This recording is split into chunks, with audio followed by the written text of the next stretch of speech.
dalam proses hukum pidana ya, kembali kepada KUHP ya, pembuktian itu 2 alat bukti cukup ya.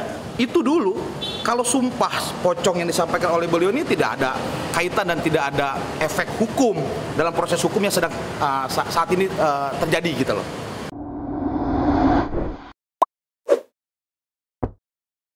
Itu Rudiana berani bersumpah pocong sebagai aparat kepolisian, dia pantas nggak sih Bang untuk mengucapkan sumpah pocong Bang? Ya, jadi untuk perkaranya berita yang ramai ini ya soal Bapak Ibtu Rudiana ini seharusnya kan etiknya tuh kurang. Ini kurang etik ya. Kalau bicara hukum formil, proses hukum formil saja dilakukan. Ya, ini yang bicara kan sebenarnya pihak yang memang langsung bersangkutan. Karena beliau ini adalah bapaknya dari pihak korban kan, seperti itu, Eki ya. Seperti itu. Seharusnya alangkah baiknya ya, etisnya selaku aparat penegak hukum, dia bisa membicarakan itu dengan baik kepada masyarakat, sekaligus mengedukasi masyarakat. Ya, bicara hukum formil saja lakukan gitu loh. Proses hukum dilakukan yang baik gitu loh. Nggak usah pakai istilah sumpah pocong atau apa. Ini kan terlalu apa ya, berlebihan lah kalau menurut hemat saya seperti itu. Menurut Abang harus ada sanksi berat nggak Bang untuk Ibtu Rudiana ini Bang? Kalau menurut hemat saya mengenai statementnya beliau ini, seharusnya kan institusi Polri juga bisa menegur ya, seharusnya yang pantas untuk bisa disampaikan kepada masyarakat. Karena beliau ini kan melekat juga sebagai aparat penegak hukum, ya, bukan secara personal, ya, pribadi, perorangan sebagai keluarga korban, bukan, tapi kan dia menempel juga, ya, melekat sebagai aparat penegak hukum. Seharusnya disampaikan ini yang kategorinya harus dengan statement yang baik, yang tepat gitu loh. Seharusnya ada peneguran lah ya secara institusi kepada beliau agar ini lebih menjadi baik gitu loh di kalangan masyarakat untuk memahami konteks pernyataan dari beliau seperti itu. Ini kan kondisi itu saat itu kan mendapat desakan dari seluruh masyarakat Indonesia ya. Apakah itu karena desakan itu akhirnya dia berani melakukan sumpah pocong gitu? Ya, sebenarnya kan sumpah pocong ini kan lebih kepada adat budaya kita masyarakat. Ya, kalau dia melakukan dan dia baik-baik saja, ya, tandanya apa yang disumpahkan ya itu benar.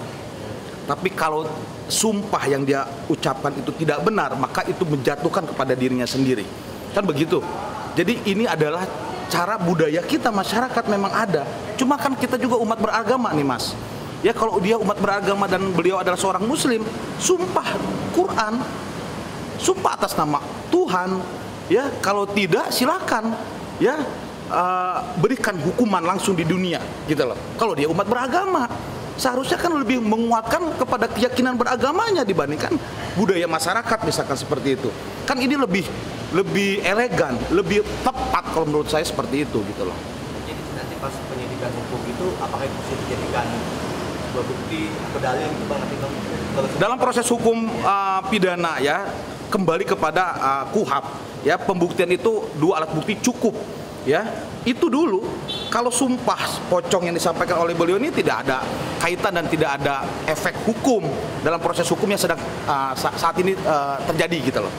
Itu tidak ada sedikit pun pengaruh. Mungkin tunjangan polisi sendiri dan hukum apa? KUHP dipakai tuh undang-undang pidana militer atau KUHP? Ya, untuk beliau ini kan tentunya ada proses internal di kepolisian.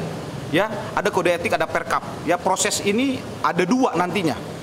Secara aparat penegak hukum sebagai Polri dan juga proses hukum sebagai warga negara dalam proses pidana yang dilewatin saat ini gitu loh. Jadi memang ada 2 karena dia melekat. Satu sebagai aparat penegak hukum ya, dia harus menjalani proses hukum di institusi kepolisian ya sesuai dengan perkapnya ya. Kemudian sebagai warga negara karena ada peristiwa pidana yang terjadi dengan beliau, maka sebagai warga negara itu berbeda lagi. Seperti kita masyarakat umum ya, dia harus mempertanggungjawabkan apa yang memang proses pidana ini terjadi yang lalu sampai saat ini ke depan. Oke Bang, sebagai praktisi hukum apa yang mau disampaikan ke Ibtu Rudiana dan pihak kepolisian? Masukan. Oke, masukan dari hemat kami ya. Pertama, kami berharap Polri ya betul-betul menjunjung tinggi transparansi. Ya, menjunjung tinggi profesional, presisi apa yang disampaikan oleh Bapak Kapolri. ya, bahwasannya siapapun warga negara, ya, kendati pun dia adalah seorang aparat penegak hukum Polri, dia harus betul-betul mengikuti proses hukum yang berlaku, ya. Tidak ada lagi presiden buruk, ya. Misalkan ada oknum, ya, aparat penegak hukum yang melakukan tindakan yang tidak tepat, ya. Saya berharap, ya, proses hukum yang dilalui oleh beliau itu, ya, betul-betul Polri melakukan dengan transparan, akuntabilitas sesuai dengan Perkapolri dalam hal ini yang melekat sebagai aparat penegak hukum, dan juga KUHP, ya. Jadi betul-betul kami harapkan ini proses berjalan dengan sangat baik, gitu loh. Itu harapan kami. Cukup, Bang. Ya. Cukup jelas, siap. Maaf ini ya.